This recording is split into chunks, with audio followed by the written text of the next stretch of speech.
In a monumental operation, a notorious gang involved in importing drugs worth over £1 billion into the UK has been dismantled, with its members receiving a total of 195 years in prison. This high-profile case, which has captured national attention, was the result of a meticulous 4-year investigation spearheaded by the Metropolitan Police and the National Crime Agency, NCA, often referred to as Britain's FBI. The effort has led to the imprisonment of 12 dangerous individuals, effectively halting a massive influx of Class A drugs into various parts of the UK, including London.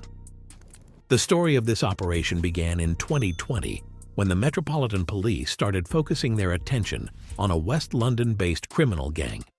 This gang, led by Paul O'Brien and Lee Mortimer, was known for its extensive drug trafficking network. The investigation took a significant turn on May 29, 2020, when NCA investigators identified O'Brien as a major player in the drug trade. This breakthrough came after surveillance operations uncovered a crucial drug exchange involving O'Brien, Mortimer, and other gang members. Paul O'Brien, a career criminal with a long history of drug trafficking and money laundering, was a central figure in the gang's operations. His activities spanned between Ireland and the Netherlands, where he managed the importation and distribution of drugs. O'Brien was linked to Operation Venetic, a major crackdown on encrypted communications platforms like EncroChat. This platform was used by criminals to coordinate their activities securely. Through EncroChat, investigators discovered plans for transporting cocaine and significant amounts of cash. One particular transaction, scheduled for April 4, 2020, highlighted the scale of the operation. 2 vehicles, including a heavy goods vehicle, HGV, and a car, met in Udel, Netherlands, where they exchanged drugs worth up to £1 million if sold in the UK. The drugs were successfully smuggled into the UK later that day, with plans made for their collection in Ireland. This operation was part of a larger scheme that involved moving €300,000 and €600,000 in cash between Ireland and the Netherlands. On April 10, 2020, €300,000 belonging to O'Brien was collected near Lath, Ireland, and transported to the Netherlands. A month later, a similar operation was planned for €600,000 at a bus station in Derry, Ireland. However, during this transaction, authorities from the Garda Síochána intervened, leading to the arrest of the couriers and the seizure of the cash. O'Brien's downfall began when his EncroChat device was seized on May 29, 2020, leading to his arrest by the Metropolitan Police. He was subsequently charged with conspiracy to commit crimes abroad. At his trial, he pleaded guilty to 3 counts and was sentenced to 21 years in prison. This sentencing was a pivotal moment in the investigation, leading to further arrests and the seizure of more than 160 kilograms of cocaine, over £1 million in cash, and other high-value assets, including vehicles and jewelry. The investigation into O'Brien's criminal network revealed connections to another significant drug-dealing operation based in Greater Manchester. This network, led by Jonathan Strohs, was also uncovered through the analysis of encrypted EncroChat messages. The messages detailed the importation of over 8.5 tons of cocaine into the UK between 2017 and 2020. The total value of these drugs was estimated to exceed £1 billion. The Metropolitan Police, working in conjunction with Essex Police, conducted additional raids that led to the seizure of another 138 kilograms of cocaine and 8 kilograms of heroin, which had been smuggled through the Harwich port. Chief Superintendent El Marriott of the London Regional Organised Crime Unit praised the investigation, noting its significance in removing dangerous drug dealers from the streets of London and other UK regions. Marriott highlighted the devastating impact of drug trafficking on communities, including addiction, health issues, and associated violence. He emphasized the police's commitment to combating drug-related crime and supporting drug users through addiction recovery programs. The investigation served as a stark warning to criminals, demonstrating that law enforcement would relentlessly pursue and bring drug traffickers to justice. NCA Branch Commander Martin Clark commended the collaboration between the NCA and the Metropolitan Police. This partnership allowed for the effective dismantling of an international drug trafficking network with global connections. The successful prosecutions and custodial sentences handed down to the gang members reflected the dedication of both agencies to protecting the public from organized crime. Following the extensive investigation and numerous arrests, the sentencing of the key figures involved in the £1 billion drug operation marked a significant milestone in the fight against organized crime. The sentences handed down reflect the seriousness of their offenses and the substantial impact of their criminal activities on society.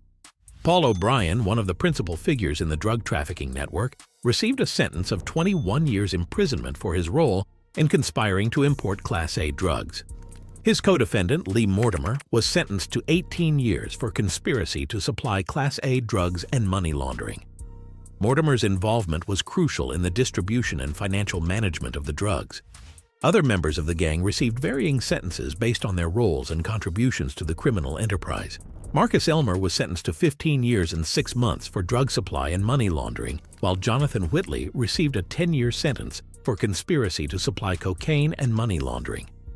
Anthony Cheyenne was given a 4-year prison term, and Marston Judas received 16 years. Jonathan Stross, another key figure, was sentenced to 31 years in prison, and Matthew Parsons was handed a 29-year sentence. Additional members included Paul Shaw, who received 17 years and 9 months, and Lechero, who was sentenced to 9 years and 2 months. John McGuire and Ross McGuire were sentenced to 16 years and 1 month and 7 years and 7 months, respectively. The sentences were the result of a coordinated effort by law enforcement agencies to tackle a significant criminal network. This crackdown not only dismantled the drug trafficking operations, but also disrupted a major source of illegal drugs entering the UK. The extensive nature of the operation underscored the scale of the criminal activities and the impact on public safety. The significant sentences and successful operations serve as a powerful message to those involved in organized crime. Law enforcement agencies continue to work together to target criminal networks and mitigate the impact of drug trafficking on communities. The collaborative efforts between the Metropolitan Police and the NCA exemplify a unified approach to combating serious crime and ensuring that those who engage in such activities face justice. The dismantling of the £1 billion drug syndicate and the substantial sentences handed down to its members represent a landmark achievement in the fight against organized crime. This extensive operation, carried out by the Metropolitan Police in conjunction with the National Crime Agency, NCA, underscores the relentless efforts of law enforcement agencies to disrupt and dismantle dangerous criminal networks that pose significant threats to public safety. The investigation, which spanned over 4 years, was a testament to the tireless work and dedication of the officers involved. By targeting a major West London-based gang led by Paul O'Brien and Lee Mortimer, the authorities managed to halt a massive flow of Class A drugs into the UK, safeguarding communities across the country from the devastating effects of drug trafficking. The successful seizure of over 160 kilograms of cocaine, more than £1 million in cash, and other high-value assets highlighted the scale and impact of the operation. In conclusion, the dismantling of the £1 billion drug syndicate and the subsequent sentencing of its members represent a major victory in the fight against organized crime. The detailed investigation and substantial prison terms reflect the dedication of law enforcement agencies to safeguarding the public and addressing the challenges posed by drug trafficking and related criminal activities. As these criminals face justice, the message is clear. Law enforcement remains steadfast in its pursuit of those who threaten public safety and well-being. Forget idyllic Ireland with its leprechauns and Guinness. Beneath those green hills lies a grim reality, a past filled with brutal, organized crime. From ruthless gang wars to merciless drug lords, Ireland has seen it all. The journey through the dangerous streets of Dublin, the gang wars in Limerick, and international drug cartels like the infamous Kinahan Cartel, which even brought the FBI to its knees, paints a vivid picture of the dark world of Irish crime families. Before we dive in, don't forget to hit that subscribe button and click the bell icon so you never miss an update on our latest investigations. So, let's get started. In the early 1900s, New York City was a melting pot of immigrants struggling to survive. In this setting, Paul Kelly, an Italian-American determined to become the king of the underworld, emerged. Born Paolo Antonio Vaccarelli, Kelly founded the 5 Points Gang, which would dominate the city's crime scene. Kelly didn't build his empire alone. He started with a tough crew, mostly Italians, who weren't afraid to get their hands dirty. These weren't playground scuffles, but battles for territory, and the 5 Points Gang wasn't afraid to take a few lumps to win. Kelly was smarter than just a brawl-happy hoodlum. He saw how other gangs like the Dead Rabbits and the Bowery Boys were getting muscled out, so he did something unexpected. He absorbed them. The 5 Points Gang became a melting pot of immigrants, with Jews, Poles, and Eastern Europeans all finding a place under Kelly's not-so-gentle leadership. Kelly realized that real power came from the top, so he started throwing his weight behind certain politicians, convincing voters to see things his way. The 5 Points Gang wasn't just about violence and intimidation. Kelly opened a swanky club called the New Brighton Athletic Club, becoming a labor racketeer, using his muscle to influence disputes. By the 1920s, the 5 Points Gang's reign was slowly fading, with new players like the rising mafia families flexing their muscles. Kelly himself passed away in 1936, but his legacy lived on in the rise of the American mafia. In the 1960s, Hell's Kitchen was far from peaceful.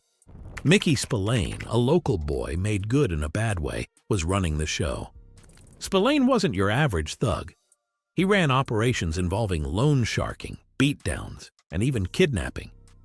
Spillane's operation wasn't all sunshine and roses, as his actions led to numerous violent confrontations. However, Spillane wasn't alone. Jimmy Kunan, a young hothead with a score to settle, entered the scene. Their feud escalated quickly, with machine guns raining down from rooftops and kidnappings becoming a neighborhood pastime. Spillane married into a powerful political family, giving him more control over union jobs and a job at a new convention center. The Italian mafia saw the convention center as a golden opportunity, but Spillane's stubbornness led to the Irish-Italian War, a conflict that proved the Irish might be outnumbered but not outmatched. Spillane's luck eventually ran out, and he was killed by a hitman working for Kunan, who then became the boss of Hell's Kitchen. Kunan allied with the powerful Gambino crime family, getting involved in illegal activities like waste management. However, the feds eventually caught wind of Kunan's operations, leading to the downfall of his crew. The 1990s saw changes in Hell's Kitchen, with the neighborhood becoming more diverse and the old Irish mob scene fading. A Serbian immigrant, Bosko Ranit, briefly took over the Westies but fled the country due to legal troubles. By 2012, the Westies were mostly a memory, though rumors of their resurgence circulated. In Boston, 2 Irish gangs, the McLeans and the Winter Hill Gang, were at odds. A feud started when Georgie McLean made a move on a Winter Hill gang member's girlfriend, leading to violence and escalating into a full-blown gang war. This war left over 60 people dead by 1967, with the Winter Hill Gang emerging victorious. In the late 1970s, the Winter Hill Gang was struggling financially, leading them to borrow money from the Italian mob and get involved in drug trafficking. This ultimately led to the downfall of their leadership. Whitey Bulger and Stephen Flemmi then took over, running the gang more like a group of tough guys rather than organized criminals. Despite their unorthodox methods, Bulger managed to amass a fortune and even got involved with the IRA, smuggling weapons and raising money for their cause. While the Winter Hill Gang dominated Boston's criminal scene, their influence didn't extend far beyond the eastern seaboard. The Boston Irish Gang War was a brutal conflict that claimed numerous lives. Both sides, the McLean Gang and the Winter Hill Gang, were relentless in their pursuit of dominance. By the mid-1960s, the violence had escalated to such an extent that the FBI began to take a keen interest, particularly due to the gang's involvement in various illicit activities, including gambling, extortion, and drug trafficking. Amidst the chaos, a new figure emerged, who would become one of the most infamous criminals in American history: James Whitey Bulger. Bulger, who initially started as a low-level enforcer, quickly rose through the ranks of the Winter Hill Gang. His ascent to power was marked by a combination of ruthless violence and shrewd alliances. Bulger's reign was characterized by his ability to play both sides of the law. He became a top-echelon FBI informant, providing information on rival gangsters while using his FBI connections to eliminate competition and protect his own operations. This dual role allowed him to operate with near impunity for decades, making him one of the most feared and untouchable crime bosses in Boston. Bulger's downfall began in the mid-1990s when his FBI handler, John Connolly, came under investigation for his corrupt dealings. In 1995, Bulger went on the run, evading capture for 16 years. He was finally apprehended in 2011 in Santa Monica, California, living a quiet life under an assumed identity. His arrest brought an end to one of the longest and most notorious manhunts in FBI history. In 2013, Bulger was convicted of numerous crimes, including 11 murders, and sentenced to life in prison, where he was killed by fellow inmates in 2018. The Kinahan Cartel, one of the most powerful and dangerous criminal organizations to emerge from Ireland, traces its origins back to the late 20th century. Founded by Christy Kinahan, also known as Dapper Don, the cartel initially focused on drug trafficking within Ireland.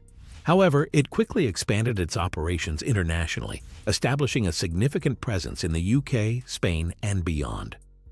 The Kinahan Cartel's expansion was facilitated by its sophisticated network and its ability to form alliances with other major criminal organizations.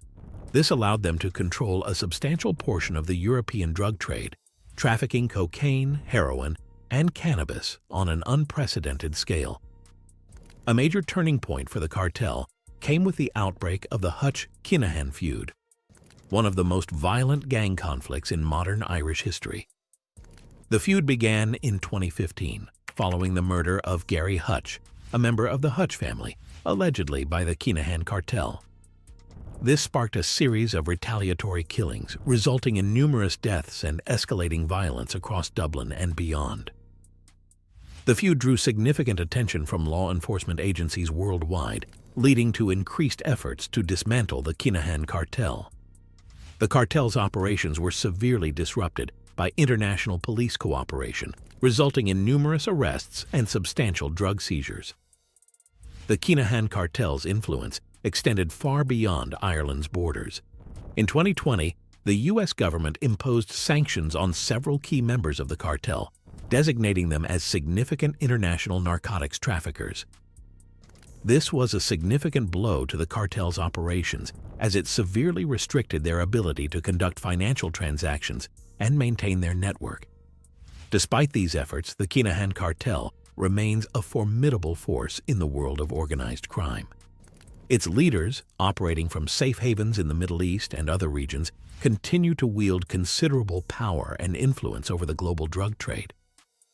While the Kinahan Cartel represents the most high-profile example of contemporary Irish organized crime, numerous other crime families and gangs continue to operate across Ireland and the Irish diaspora. These groups have adapted to the changing landscape of criminal activity, diversifying their operations to include cybercrime, human trafficking, and money laundering. The legacy of Irish organized crime is one of adaptability and resilience. Despite significant law enforcement efforts, these criminal organizations have demonstrated a remarkable ability to evolve and survive in the face of adversity. Their deep-rooted connections within their communities and their ability to leverage international networks have enabled them to remain a persistent threat. In recent years, there have been notable successes in the fight against Irish organized crime. High-profile arrests, substantial drug seizures, and successful prosecutions have disrupted many criminal networks. However, the continuous emergence of new groups and the adaptability of existing ones mean that the battle is far from over. The case of Jay Slater, a young British man who vanished in Tenerife, Spain, is shrouded in mystery. On a seemingly ordinary night out, Jay disappeared without a trace, leaving behind a trail of unanswered questions. It all began on June 17, 2023, when Jay attended a music festival with friends. Later that night, he parted ways with them and ended up in a car with two men, including Ayub Qasim. Their destination was an Airbnb in the remote village of Massa. The following morning, Jay was seen on social media at the Airbnb. He inquired about bus times to return to his friends in Los Cristianos, but decided to walk instead. This was the last confirmed sighting of him. Oddly, instead of heading south towards Los Cristianos, Jay walked north into the mountainous terrain. The circumstances surrounding his disappearance are perplexing, and the lack of concrete evidence has made it a challenging case for investigators. As the hours turned into days, the search for Jay Slater became increasingly desperate. His friends, family, and authorities were all working tirelessly to find him. Jay's friend Lucy received a frantic call from him shortly before 9 a.m. on the morning after the party. Lost, thirsty, and with a dying phone battery, Jay was in distress. He called another friend, Brad, who urged him to turn on his location and order a taxi. From Brad's description, it seemed Jay had left the road and was walking on a gravel path. A final call to Lucy found Jay stranded in the mountains, desperate for water. Then the line went dead. His phone's last ping placed him in the remote rural Detano Park, hours away from his accommodation. Alarmed, Lucy contacted the police and the British Embassy. Jay's friends began their own search of the mountainous area. While Spanish police and rescue teams, including sniffer dogs and a helicopter, joined the effort. Jay's heartbroken mother, Debbie, flew to Tenerife and made a public appeal for information. Despite the massive search, there was still no sign of Jay. As days turned into weeks, conspiracy theories began to circulate online. Some speculated that Jay had been kidnapped, while others suggested he might be in hiding. These theories were fueled by the appearance of fake social media posts claiming to show Jay partying. However, Jay's family confirmed that his accounts had been hacked. As the search for Jay Slater dragged on, the focus shifted to a specific area near where his phone last pinged. Police discovered abandoned buildings and strange items, including a mattress and women's clothing, adding to the mystery. Meanwhile, Jay's family retreated from the public eye due to overwhelming media attention. A new video surfaced, showing Jay unsteady on his feet at a rave. Hope arose from a grainy CCTV image that might show Jay near a church, far from his last known location. False rumors about Jay's body being found circulated rapidly on social media, causing immense distress to his family. The search continued with increased urgency, involving specialized equipment and teams scouring rugged terrain. Despite these extensive efforts, there was still no sign of Jay Slater. After weeks of intense searching, the official search for Jay Slater was called off on June 30th. Despite this heartbreaking development, Jay's family vowed to continue their own search. While police ruled out foul play, they kept an open mind about the circumstances surrounding Jay's disappearance. In a public statement, Jay's family thanked those involved in the search and criticized the spread of unfounded theories. A new twist emerged when investigative journalist Mark Williams Thomas claimed Jay had boasted about stealing a Rolex watch in a Snapchat message. This revelation suggested Jay might have left the Airbnb feeling scared and made his own decisions. For the first time, the identity of Ayub Qasim, one of the men Jay was with, was made public along with details of their Airbnb booking. As the case progressed, more questions arose than answers, leaving Jay's family and the public yearning for closure. Ayub Qasim, the man Jay Slater spent the night with before his disappearance, came forward with his account.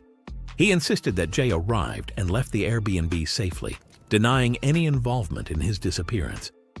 Meanwhile, Jay's best friend, Brad Harris, dismissed wild rumors circulating on social media about their involvement in drug trafficking. Tragically, on July 15th, a breakthrough occurred. A body was discovered in an inaccessible area near Massa, along with personal belongings identified as Jay Slater's. Positive identification was confirmed through fingerprint matching by the Canary Islands High Court of Justice. The case of Jay Slater has been a whirlwind of speculation, intense media scrutiny, and even discord among Jay's family and those involved in the search, including disputes over GoFundMe donations. While the discovery of Jay's body brings a sense of closure, the circumstances surrounding his death remain shrouded in mystery, likely to be debated for years to come. Amidst the speculation, another narrative emerged, suggesting Jay's disappearance was linked to a broader and more disturbing crime network operating in Tenerife. Several reports indicated that organized crime groups have been known to exploit tourists and new arrivals, luring them into dangerous situations. Some investigators theorized that Jay might have inadvertently crossed paths with such elements, leading to his tragic fate. Local sources in Tenerife pointed to an increase in criminal activities in recent years, with several cases of tourists going missing or being involved in suspicious incidents.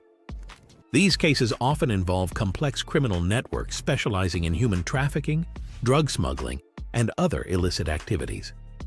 The possibility that Jay Slater could have been ensnared by such a network added a darker dimension to an already tragic story. Friends and family of Jay have continued to press for a thorough investigation, hoping to uncover more details about the circumstances leading to his death. They called for greater cooperation between local authorities and international investigative bodies to delve deeper into the potential criminal connections.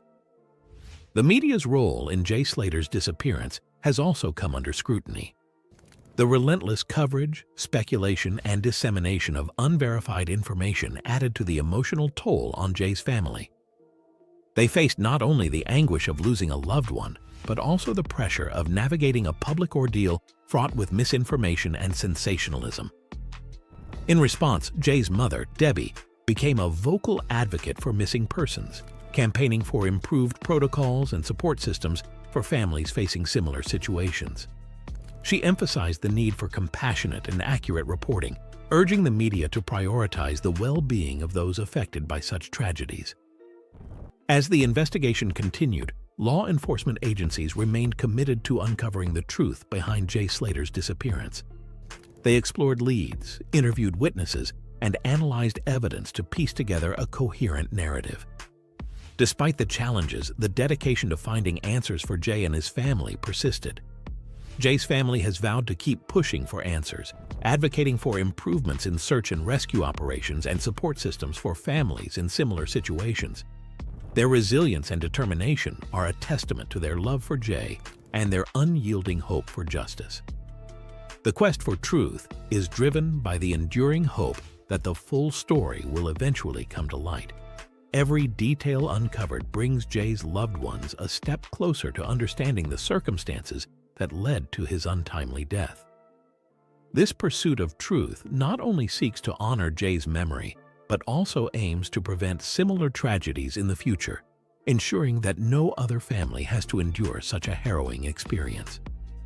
In the broader context, Jay Slater's story is a call to action for greater awareness and preparedness when it comes to the safety of travelers and the potential risks they face. It highlights the need for better communication channels, timely interventions, and a robust support network to assist those in distress. The legacy of Jay's disappearance may well be a heightened sense of vigilance and a strengthened community resolve to protect and aid one another in times of need.